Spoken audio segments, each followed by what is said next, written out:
Hello dear student, आज हम पढ़ने वाले हैं क्लास 10th मैथमेटिक्स प्रश्नावली 5.3। तो प्रश्नावली 5.3 पढ़ने से पहले हम इसके थोड़ा बेसिक कॉन्सेप्ट को जान लेते हैं। ठीक है, तो बेसिक कॉन्सेप्ट क्या है, देखिए प्रश्नावली 5.3 में ना आपको क्या पढ़ना है।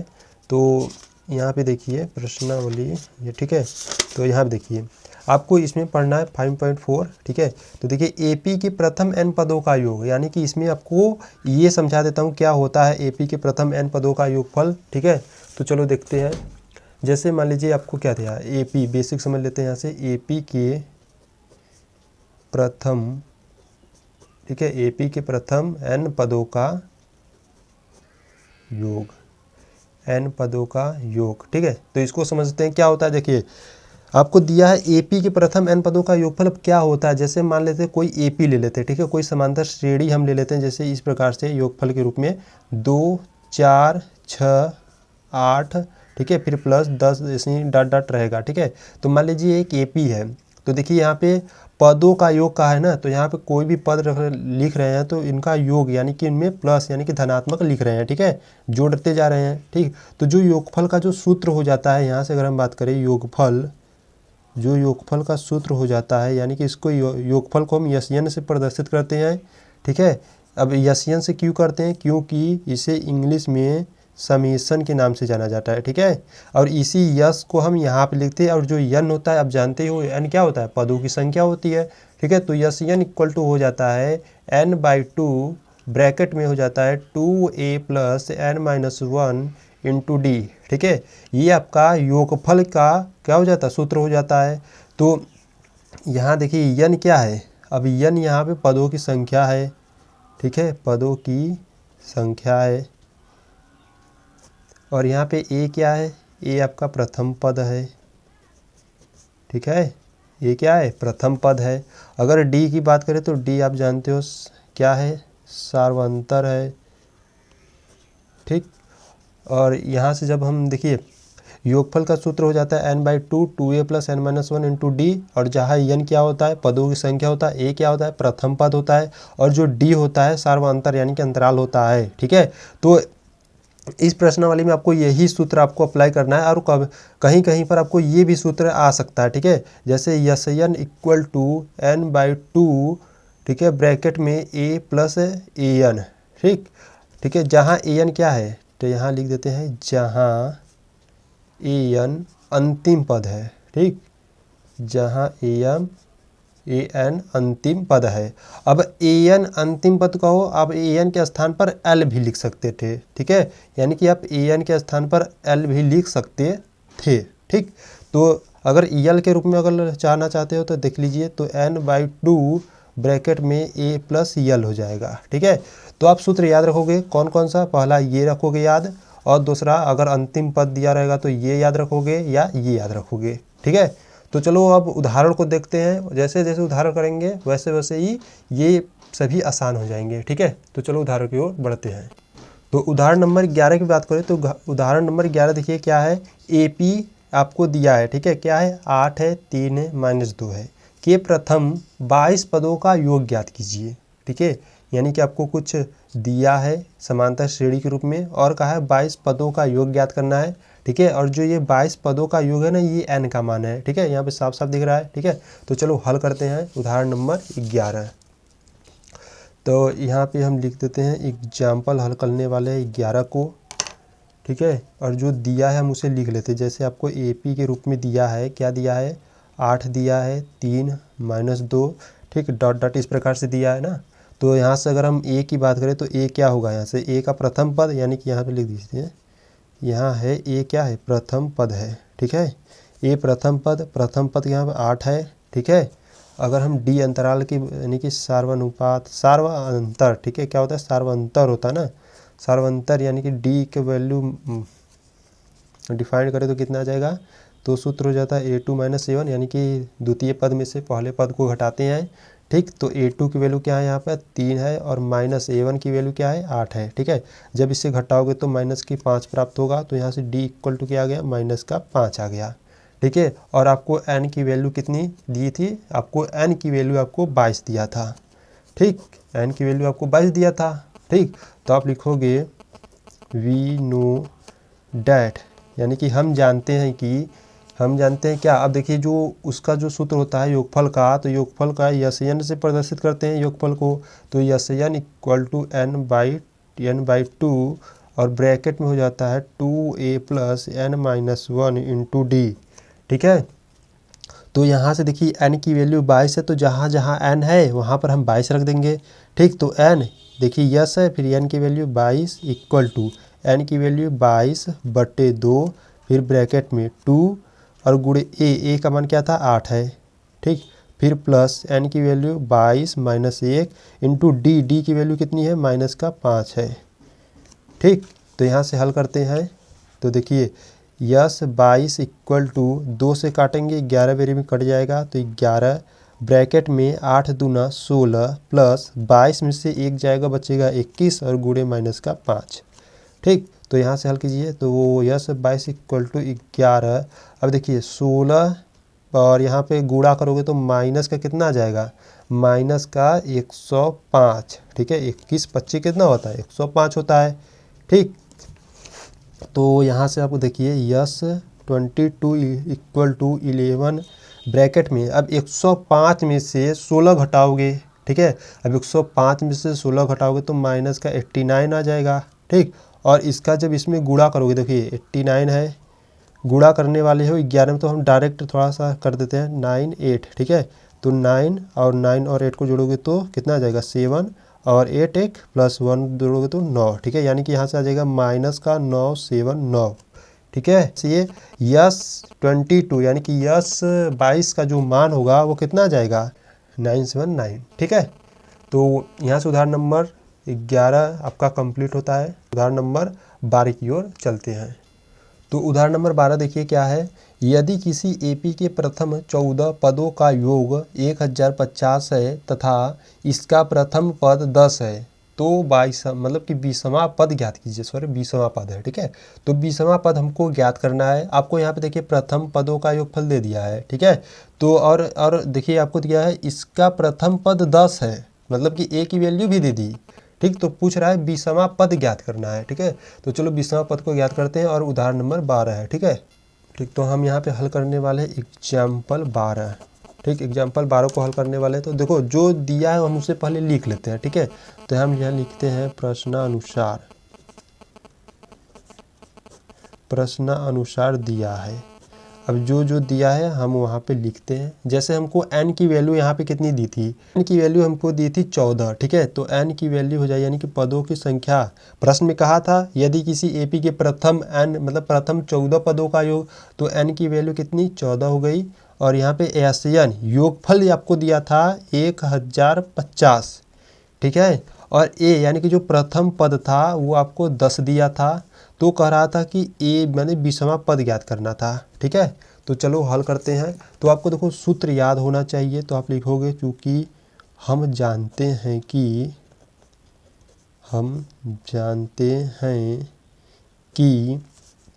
यस एन इक्वल टू क्या होता है n/2 ब्रैकेट में 2a + n-1 इंटू डी। ठीक है, तो यहाँ पे देखिए यस एन की वैल्यू दी है, तो यहाँ से निकालते हैं। तो यस एन की वैल्यू दी है 1050 इक्वल टू, और एन की वैल्यू आपको दी है 14/2 ब्रैकेट में 2 इंटू ए की वैल्यू आपको दी है 10 प्लस एन की वैल्यू कितनी थी 14 - 1 इंटू डी की वैल्यू नहीं थी और डी का मान ही ज्ञात करना है हमें। ठीक है, तो यहाँ से क्या करते हैं ना कि देखिए 2 से काट देते हैं। ठीक है, 7 बेरी में कट जाएगा, तो 1050 इक्वल टू 7 और ब्रैकेट में इसका गुणा करेंगे तो 20 और कितना हो जाएगा यहाँ पे देखिए डायरेक्ट कर लेते हैं। 14 में से 1 जाएगा, कितना बचेगा 13। अब 13 का गुणा डी में करोगे तो कितना जाएगा 13d। ठीक है, 13d।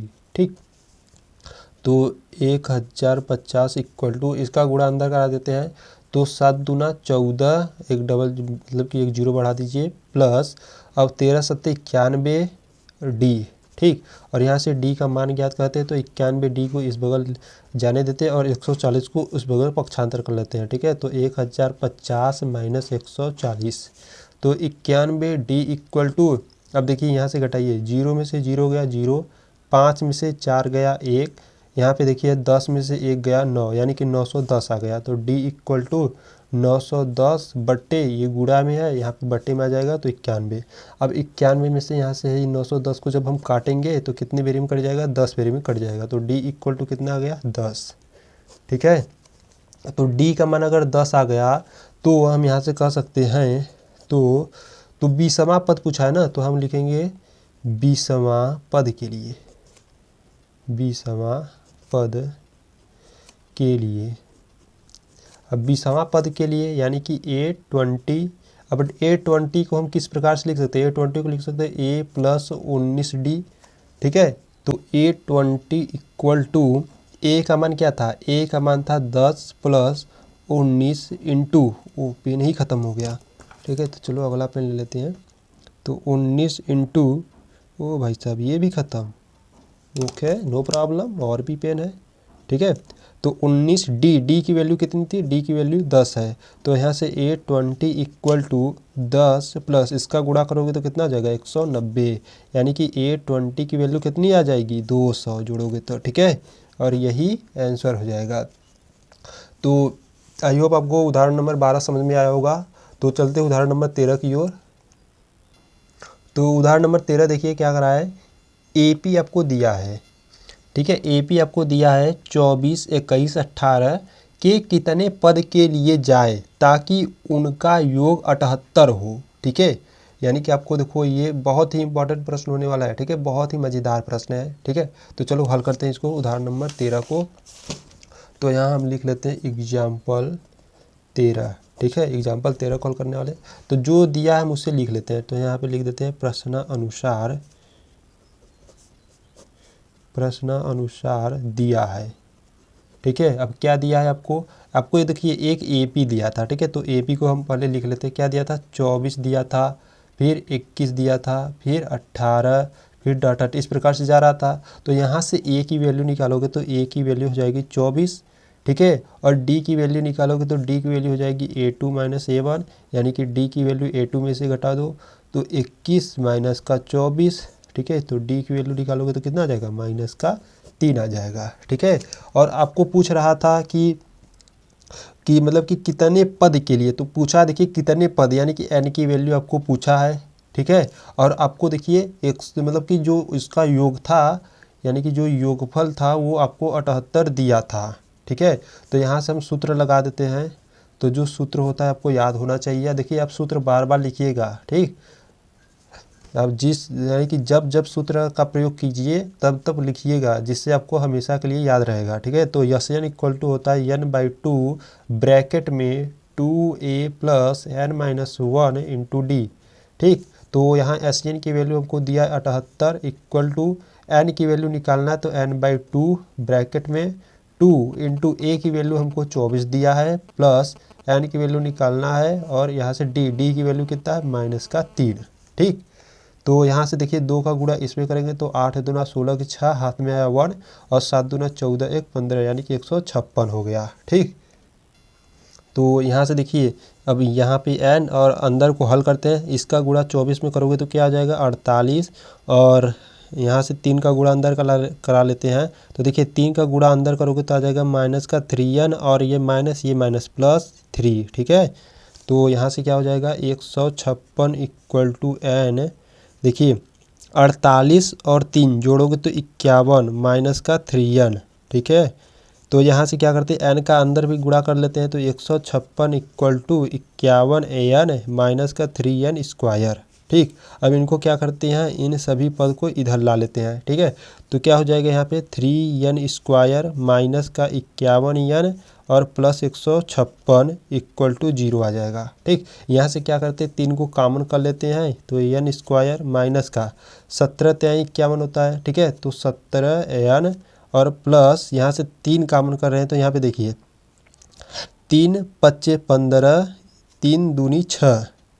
ठीक है, 3 5 15, 3 दूनी 6 इक्वल टू 0, यानी कि आपके पास क्या आ गया, n स्क्वायर माइनस का 17n प्लस का 52 इक्वल टू 0। ठीक है, हम गुणनखंड विधि लगाते हैं। देखिए जैसे 17 को इस प्रकार से तोड़ना है कि हमको जोड़ने या घटाने पर 17 आ जाए। ठीक है, और गुणा करने पर 52। ठीक है, तो यहाँ से देखिए 52 का हम लसा लेते हैं, ठीक। 2 से काटेंगे तो कितना आ जाएगा 26, फिर 2 से काटोगे तो 13, फिर 13 से काटोगे तो 1, यानी कि 13 ले लेते हैं और 4 ले लेते हैं। 13 4 17, 13 चौका 52, यानी कि हो जाएगा, ठीक है। तो यहाँ से चलो हल करते हैं।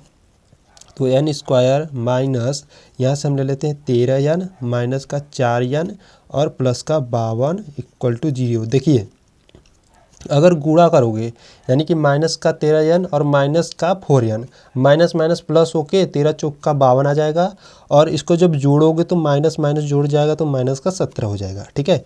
तो यहाँ से हम n को कॉमन कर लेते हैं तो n माइनस 13 बचेगा, और यहाँ से क्या करते हैं माइनस 4 कॉमन करते हैं तो यहाँ पे बचेगा n माइनस का 13, ठीक है, और इक्वल टू 0, ठीक। तो यहाँ से अलग अलग ले लेते हैं, यानी कि n माइनस 4 एक कोष्टक में और इन दोनों में से किसी एक को ले लेते हैं, ठीक है, और इक्वल टू 0।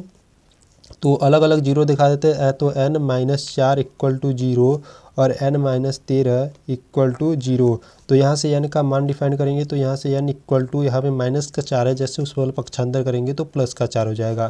तो n की वैल्यू कितनी आ गई 4। इसी प्रकार से यहाँ पे तो n की वैल्यू इधर कितनी आ जाएगी 13, ठीक।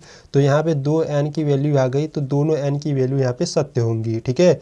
तो आपके जो इनमें उनका जो योग था 78 वो कितने पद के लिए हो जाएगा, तो 4 के लिए हो जाएगा और 13वें के लिए हो जाएगा, ठीक है। तो ये आंसर हो गया, ठीक। तो आई होप आपको उदाहरण नंबर 13 अच्छे से समझ में आया होगा, ठीक।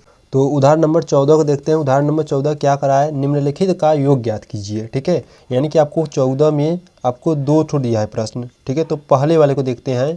पहला वाला प्रश्न क्या करा है, प्रथम 1000 धन पूर्णांक, यानी कि देखिए यहाँ पे समझिएगा क्या है, प्रथम 1000 यानी कि 1 से लेकर 1000 तक क्या करना है हमको, योग ज्ञात करना है, यानी कि 1000वें का योग ज्ञात करना है। यहाँ से जो n की वैल्यू होगी 1000 होगा, और जो l की वैल्यू की अंतिम वैल्यू यानी कि जो अंतिम पद होगा वो भी क्या होगा 1000 होगा, ठीक है। तो चलो हल करते हैं। तो एग्जाम्पल नंबर हम हल करने वाले हैं 40, ठीक है। चलो तो एग्जाम्पल नंबर 14 को देखते हैं। तो 14 का प्रथम, ठीक है।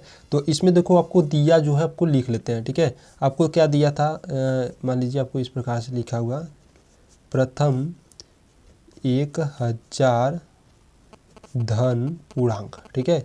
ये आपको लिखा हुआ इस प्रकार से दिया था प्रश्न में, ठीक है। तो इसका मतलब आपको समझना होगा, ठीक है। आपको यह इस प्रकार से दिया है, S equal to 1 plus 2 plus 3 plus, यानी कि ये डॉट डॉट डॉट कहाँ तक जाएगा, प्लस 1000 तक जाएगा, ठीक है, 1000 तक जाएगा।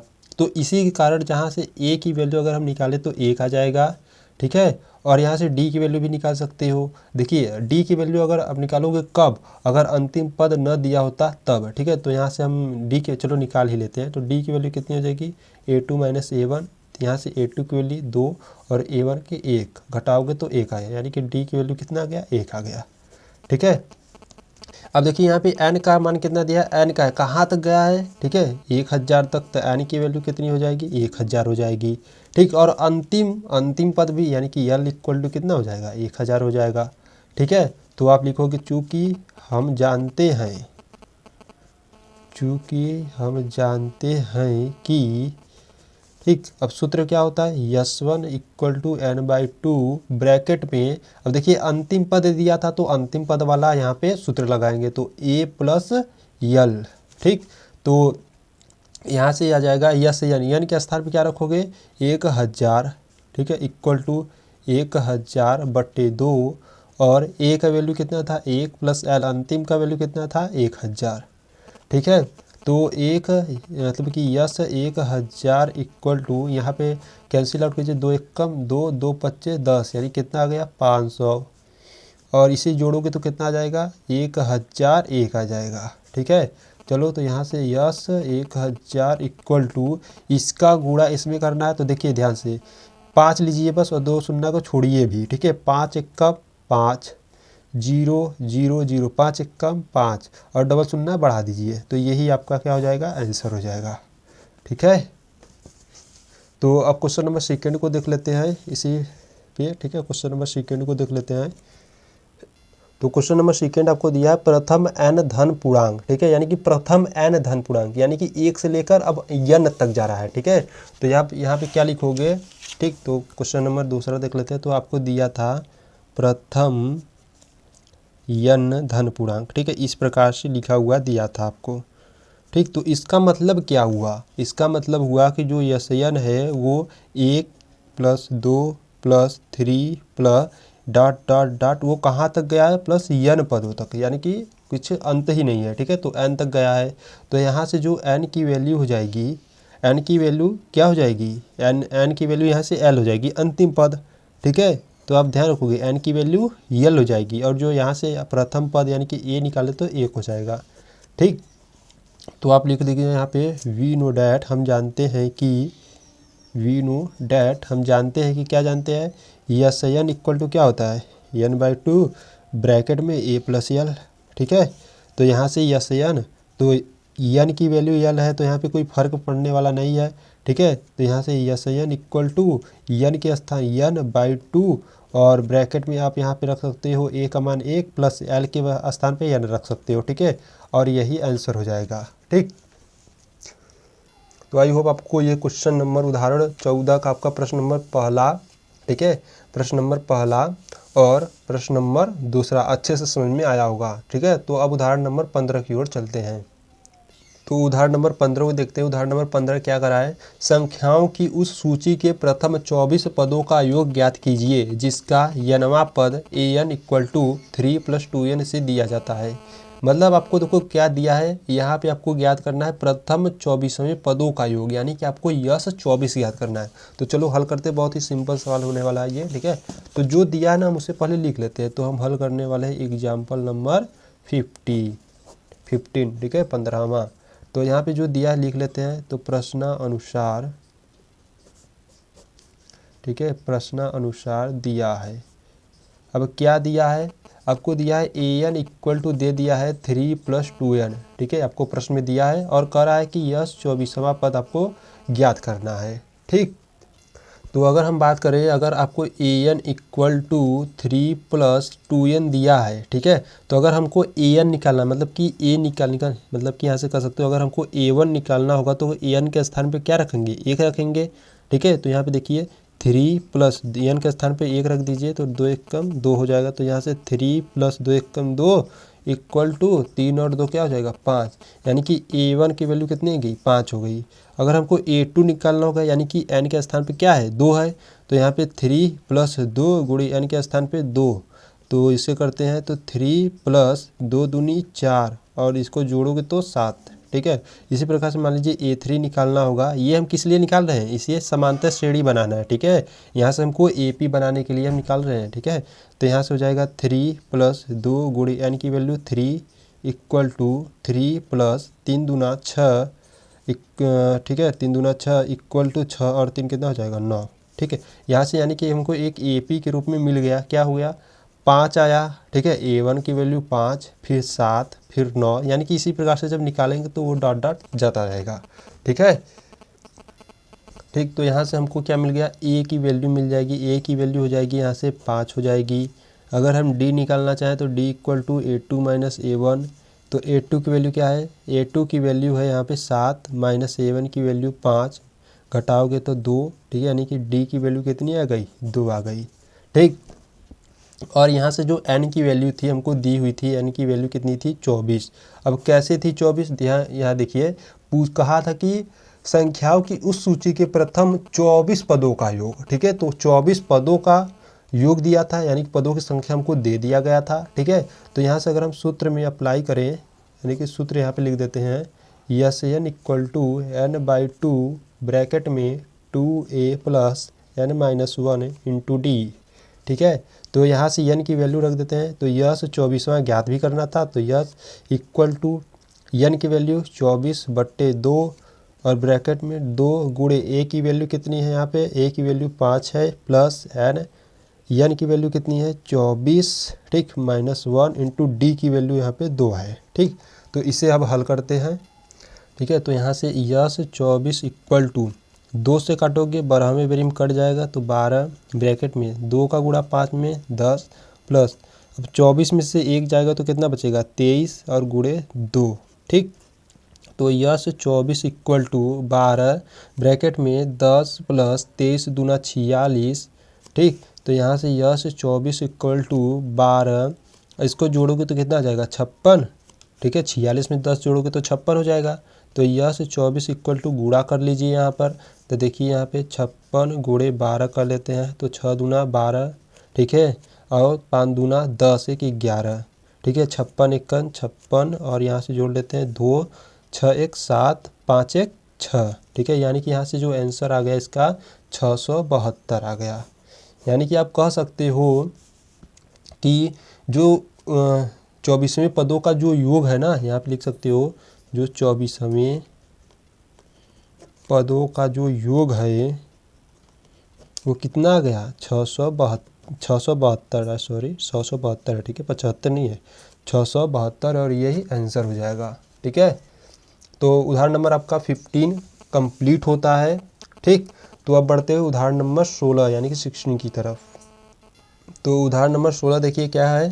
टीवी सेटों का निर्माता, ठीक है, यानी कि जो टीवी बेचता है, ठीक, निर्माता तीसरे वर्ष में यानी कि A3 की वैल्यू तीसरे वर्ष में 600 टीवी तथा सातवें यानी कि A7 वर्ष में 700 टीवी सेटों का उत्पादन करता है। ठीक है, यह मानते हुए कि प्रत्येक वर्ष उत्पादन में एक समान रूप से एक निश्चित संख्या में वृद्धि होती है, तो हमें ज्ञात करना है। ठीक है, तो ज्ञात कीजिए फर्स्ट, यानी कि इसमें 3 क्वेश्चन आपको दिए हैं। ठीक है, तो फर्स्ट देखते हैं प्रथम वर्ष में उत्पादन, यानी कि आपको करा है प्रथम वर्ष में उत्पादन कितनी होगी, यानी कि ए की वैल्यू हमको बतानी है। ठीक है, तो चलो पहला हम देख लेते हैं।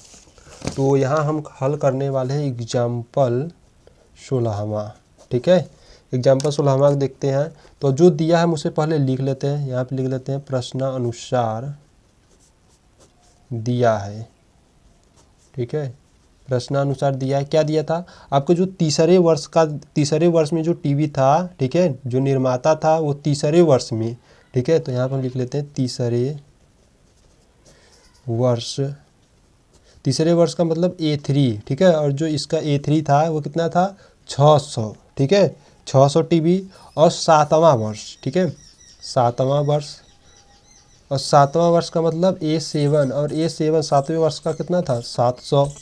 ठीक, ये क्या था तीसरे वर्ष में 600 टीवी का उत्पादन करता था और 7वें वर्ष में 700 टीवी का उत्पादन करता था। ठीक है, तो कह रहा है कि यह मानते हुए प्रत्येक वर्ष उत्पादन में एक समान रूप से निश्चित संख्या में वृद्धि होती है। तो हमको यहाँ पे ये क्या ज्ञात करना है, हमको यहाँ पे ए यानी कि जो प्रथम पद है वो आप हमको ज्ञात करना है। ठीक है, तो अगर हम बात करें यहाँ पे देखिए A3। ठीक है, तो यहाँ पे देखिए अगर हम बात करें 5.1 में हम पढ़ चुके हैं A3 को किस प्रकार से लिखते हैं A + 2D क्यों, क्योंकि A3 है तो A3 से 1 कम कर देते थे। ठीक है, और अगर हम A7 की बात करें तो A7 को हम किस प्रकार से लिख सकते हैं A + 6D। ठीक, तो यहीं पे हल करेंगे। तो देखिए A3 को हम लिख सकते हैं A + 2D, और जो A3 है, ठीक है, A3 को लिख सकते हैं।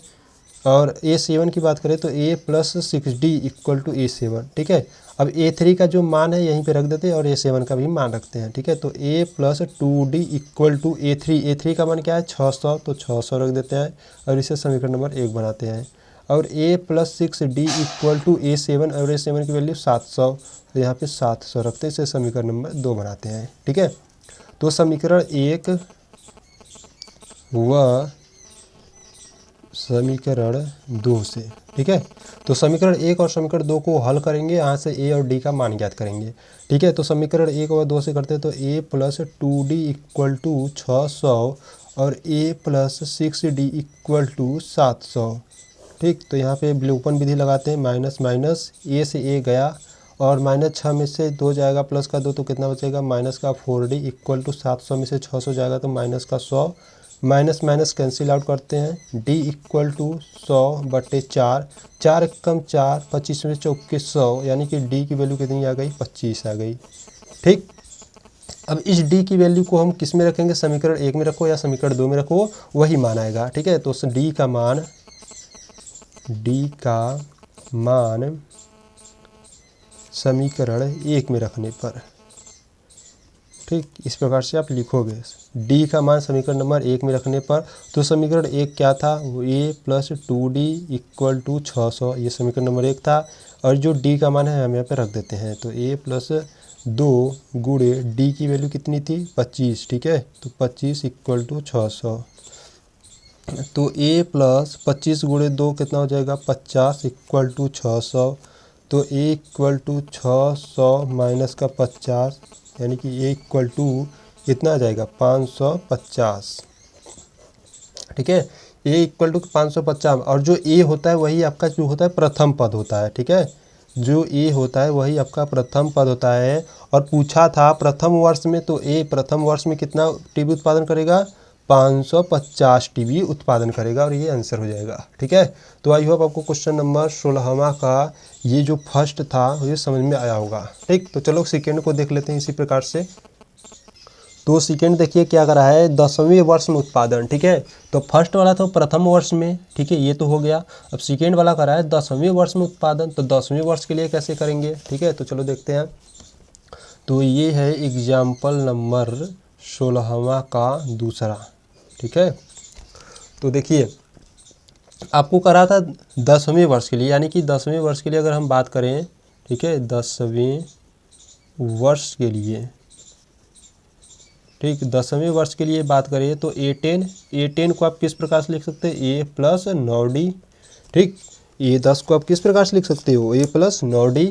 और यहाँ से अगर हम बात करें a की वैल्यू, ठीक है, वहीं से आपको लेनी है वैल्यू, ठीक है, जो आया था, जो a का मान, ठीक है, यहाँ पे आप देखिए, यहाँ पे a का मान क्या था, ये नहीं है, ठीक है, और ये वाला है काजल, ठीक। तो यहाँ से रुक जाओ थोड़ा सा, ये रहा, ठीक है।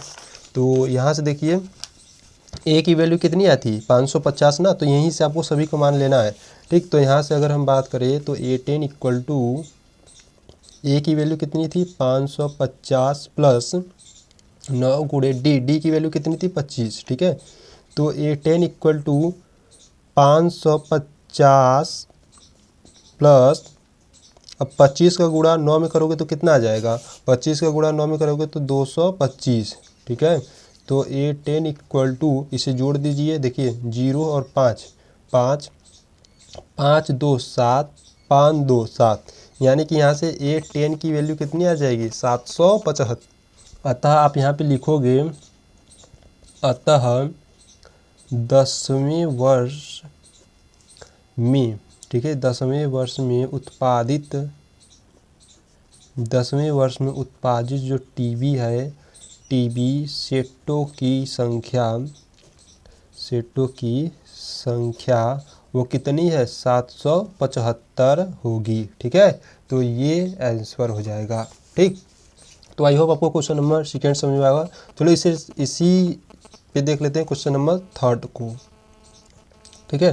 तो क्वेश्चन नंबर थर्ड क्या है, यहाँ पे देखिए, क्वेश्चन नंबर थर्ड है प्रथम 7 वर्षों में कुल उत्पादन, ठीक है। यानी कि आपको देखिए यहाँ पे कहा है प्रथम 7 वर्षों में कुल उत्पादन, यहाँ पे कुल उत्पादन पूछा है, ठीक है, यानी कि योग वाला, ठीक है। अगर कुल दे दिया या योग दे दिया तो एक ही मतलब है, ठीक है। तो ये आपको यश7 ज्ञात करना है, यानी कि यश7 ज्ञात करना है, ठीक है। तो चलो हल करते हैं इसे भी।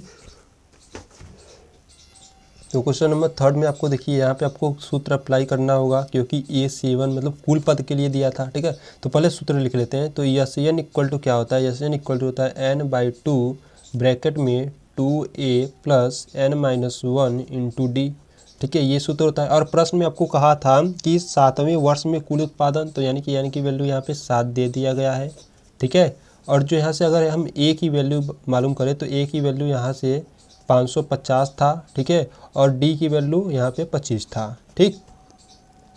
तो यहाँ से हो गया, ठीक। तो यहाँ से हम इसमें सभी में अप्लाई करते हैं। तो A7 यानी के स्थान पे 7, ठीक है, n के स्थान पे 7/2 ब्रैकेट में 2 गुणे a की वैल्यू कितनी है 550 प्लस n की वैल्यू कितनी है 7 - 1 × d की वैल्यू कितनी है 25, ठीक है। तो A7 = 7/2, यहाँ पे देखिए गुणा कीजिएगा तो कितना आ जाएगा, देखिए 550 है, इसका 2 गुना कर दीजिए, कितना हो जाएगा 1100, ठीक, प्लस 7 में से 1 जाएगा 6 गुणे 25। तो यश7 = 7/2 और यहाँ पे देखिए 1100 है, तो यहाँ पे लिख लेते हैं 1100 प्लस 25 का गुणा 6 में करोगे तो कितना आ जाएगा 150। ठीक, तो यह 7 इक्वल टू 7/2 और इसे जोड़ दीजिए तो 0.0055। ठीक है, तो यहाँ से क्या आ जाएगा 1250। ठीक है, तो यहाँ से क्या करते हैं ना 2 से काट देते हैं, तो 2 से काटोगे तो 2 छक्के 12 और 2 छक्के 12, 2 दूना 4, 1 गया 2 पच्चे 10। ठीक है, तो यानी कि यह 7 की वैल्यू कितनी आ गई 7 गुणे 625। ठीक है, तो इनका मल्टीप्लाई करते हैं तो यह 7 इक्वल टू देखिए 7 पच्चे 35 की 5 हाथ में आया 3, 7 दूना 14, 14 3 कितना हो जाता 17, 7 हाथ में आया 1 और 7 छंग 42 1 43। ठीक है, यानी कि यह 7 की वैल्यू कितनी आ गई 4375। तो आप यहाँ पे लिखोगे अतः प्रथम 7 वर्षों में कुल